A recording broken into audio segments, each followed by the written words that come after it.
right here, right now, in front of this live audience. Is there something you want to share with us? I owe my career and my first Lexus to Ayatollah Khomeini and the Iranian Revolution.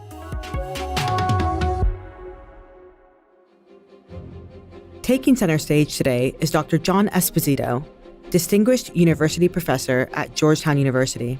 He's a founding director of the Al-Walid Center for Muslim-Christian Understanding. He's also authored over 50 books on religion, Islam, and Islamophobia.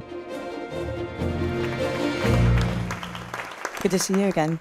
Yeah. Dr. Esposito. Thank you. I'm happy to be here. You've been doing this for a while.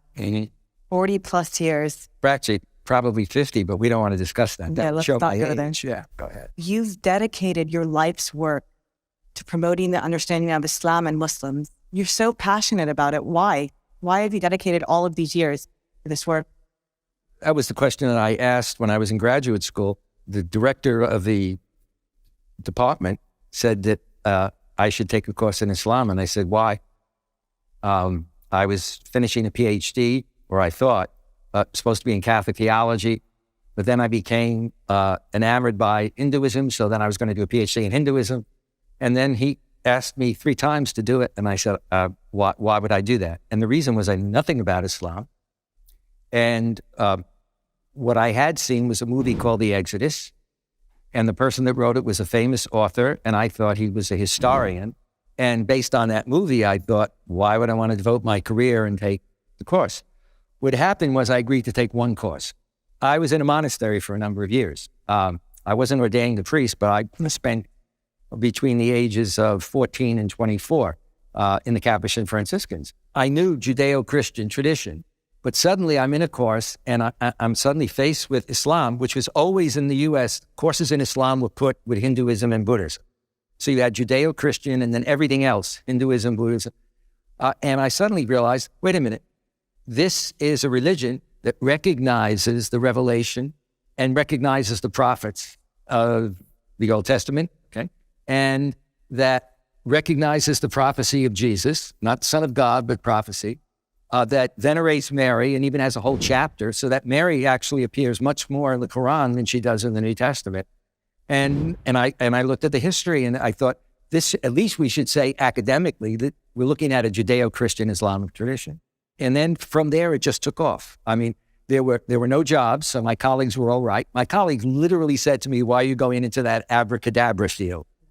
And others said, you'll never get a job. And I was only hired to teach world religions.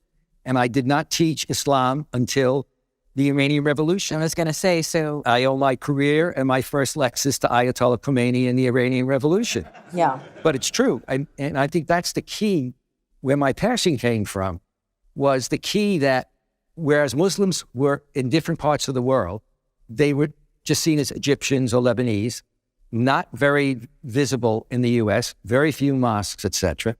And yet there was an immediate equation that this is what their religion's like. That is the TV every day showing people shouting death to America.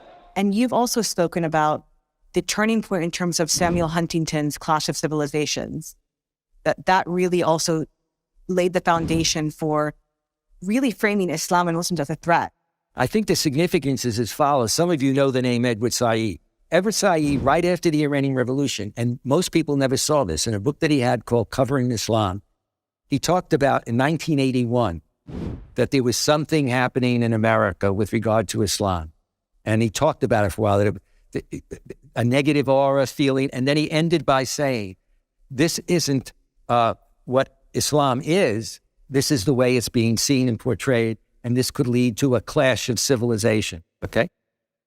It wasn't until 1993 that Huntington published an article, Clash of Civilizations. Everyone attributes that to Huntington, that he came up with that idea. It's still pervasive today, isn't it? That idea that really, it's really a false dichotomy in a lot of ways.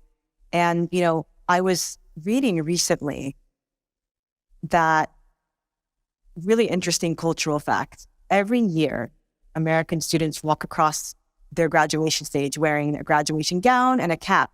And I was actually reading that roots itself in Muslim universities in the 9th century, where Europe's best and brightest would go to these universities and they would want to come back home and mimic the thobe and the flat cap symbolize the Quran as the highest form of knowledge. And even the tassel would have been the bookmark in the Quran, for keeping your place in the Quran. I mean, the fact that the Islamic intellectual tradition really influenced something as common as what American kids wear, or even in Europe, walking down their graduation stage, what does that say about Islam's impact on Western civilization and intellectual thought? The model for universities in many ways were the early universities in Islam. The notion of having hostels for students. As one prominent scholar of Islam said, during the Dark Ages, if you were up on another planet and you looked down, the West was invisible. It would have been the Islamic world that stood out. And the idea that during that period, you had a fluorescence in terms of the areas of philosophy, medicine, algebra, etc. And then that was carried over into the West. And yet some of that was lost. So, for example, I studied Catholic theology in many venues.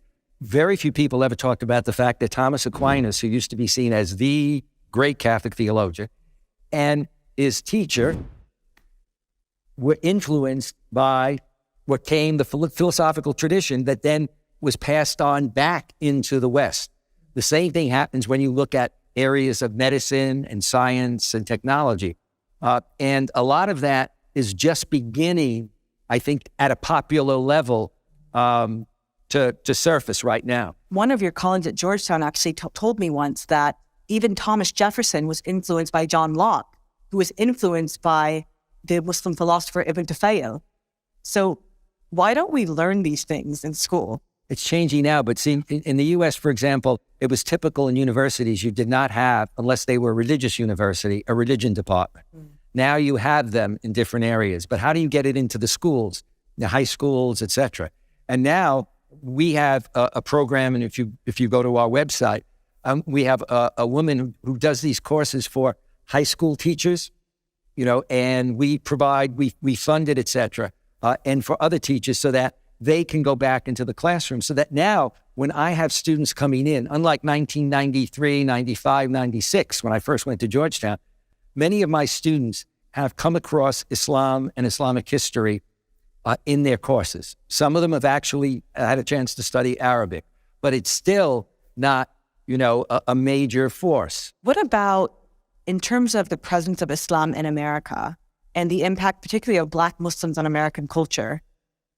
Islam wasn't this thing that came about in the 1960s with immigration. I mean, it's as American as the origin story of America. That part of American history is often invisible. In general, the approach to talking about Muslims in America was always in terms of when did Muslims come from overseas to America, and also Arab Christians, etc.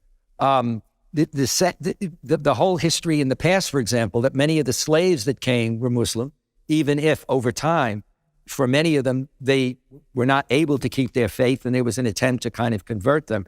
Much of that is forgotten, so that it's only in recent years with the rise of the Nation of Islam, with Muhammad Ali in terms of an example, that there was more of a sense, and we still forget it. When people talk about Muslims in America and their issues, they forget that almost 1/3 of the population in America are African American or Black. And they've had profound impact on culture in terms of even something like blues music, hip hop.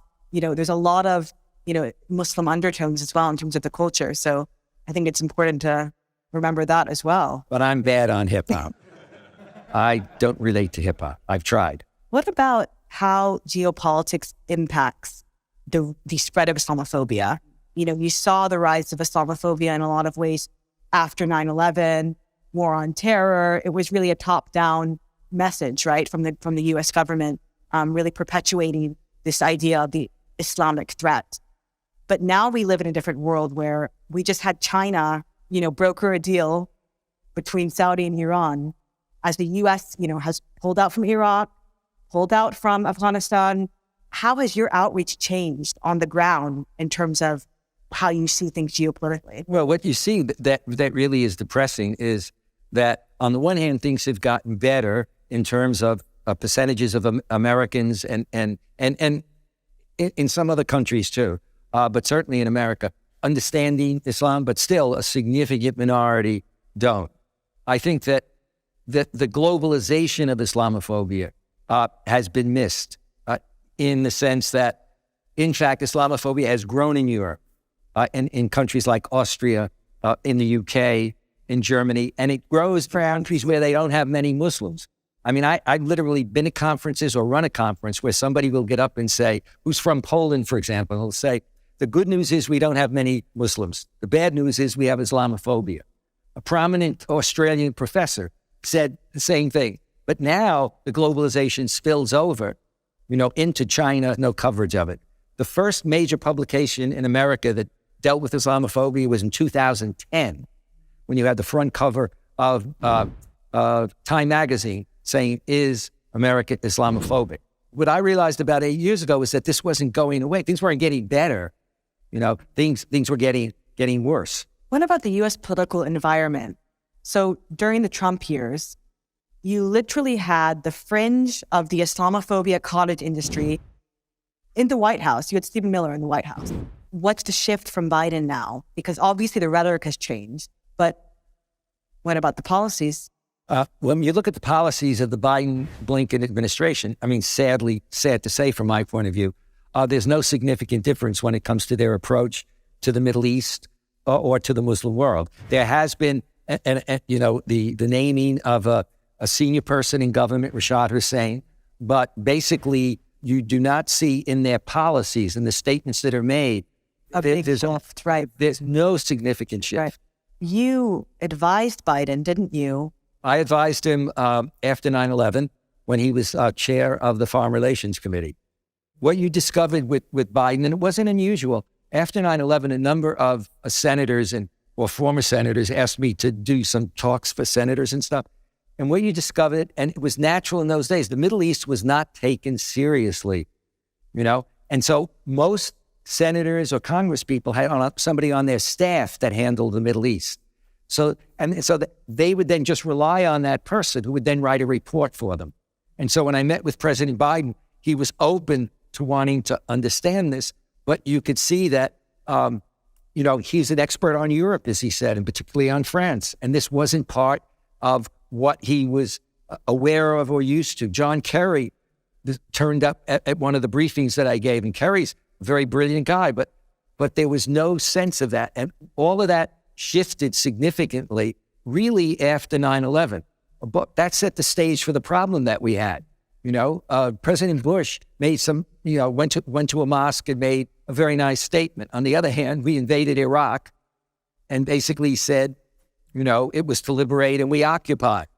I'm wondering, you have studied Islam for years. You've taught it for years. You have books literally called How to Understand Islam and Muslims. I'm paraphrasing now. What's something that you still don't understand about Islam and Muslims? I come from a Catholic background. I'm Italian American.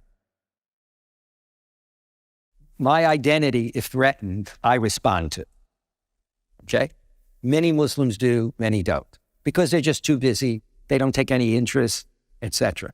And yet they get concerned or upset what's happening around them.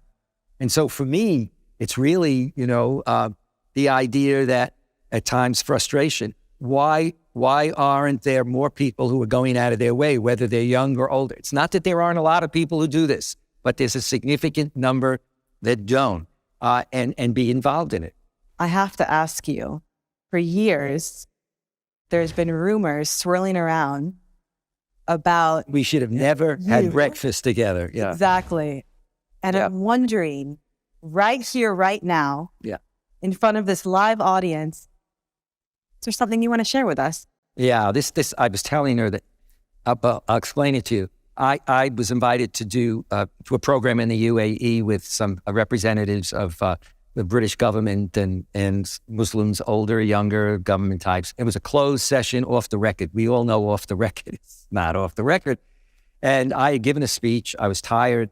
And the last panel, they asked me to give another speech. And I was the last speaker, and I decided I didn't want to do that. So what I did say is I looked into the audience's eyes and I said, I know there's a lot of questions about me in terms of my identity. The question is, the identity is that for many years, people have said that I'm going to come out of the closet at some point and say that I've been a Muslim all along. And so my critics will often say, you know, if he writes like this. And so what I said is, I think I'm going to address the issue. I know that you'll keep it in this room. And so I looked very serious and I looked down for a while and I said, I do dye my hair, okay? And after it, the younger Muslims came up and said, they were sitting next to older Muslims that were going, mashallah, mashallah, you know. And I've had that. I check into a hotel at Saudi Arabia, you know, you're checking in and somebody comes up beaming. Or I go to Oxford and I give a lecture and after it, somebody says to me, you know, there's a rumor coming out of Canada. I said, let me guess. So How yes. does that make you feel about that rumor? I feel privileged that they say that. I mean, to me, it says at a certain level that it says that that some people think that I understand Islam. You have street cred. And that, you know, and that the people that don't like it, they're the ones that say, you know, when they say coming out of the closet, it's the people that want to say, you see, that's why he writes this way. Yeah. That's that whole thing. One last question on a serious note. As someone who has immersed himself in just the study of religion, spirituality, we didn't get to really go too deep into your own background, but I'm wondering, what do you think happens after we die? Well, I think that the people that I don't like go to hell, and I'm worried about people who no longer believe in hell because I kind of want to say, you know, what? He's here, you know. After we die, I mean, I don't I don't know. I'll probably find out a lot sooner than you will. But I think that I think there is an afterlife. I really regret this. I'm the one that cried at my wedding. When you come out after a wedding in a church, it's, you know, the groom is there and then the bride is greeted. Well, my wife had to greet everybody because I get emotional. I think that there is an afterlife, and I think that people who lead a good life, whatever their faith or no faith, if they lead a good life, and one sometime can discuss what does that really mean, I think that they will be at peace and they're, you know, it'll be there. And if I get a chance, some night I'll appear to you in the middle of the night and say, hi, I'm calling from upstairs. And I just want to tell you, I was right. I was right. Thank you so much.